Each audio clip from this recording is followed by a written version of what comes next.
શું આ માટી નવીનતાઓની કાળજી રાખે છે? સર્જનાત્મક બનવાને બદલે આપણે જુગાડુ બની ગયા છીએ. શા માટે ફક્ત જુગાડ કરીએ છીએ? એવું નથી કે આપણે આનુવંશિક રીતે હલકી ગુણવત્તાવાળા છીએ અથવા કંઈક, બિલકુલ નહીં.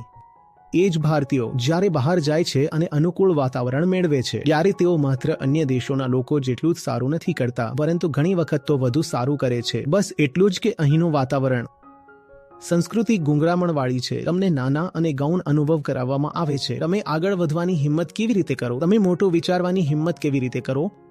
બસ માથું નમાવી રાખો. ફક્ત શરણાગતિ સ્વીકારતા રહો. તમારું કાર્ય સમર્પિત રહેવાનું છે. કોને સમર્પિત? જે સત્તામાં છે એને. બસ સમર્પિત રહો.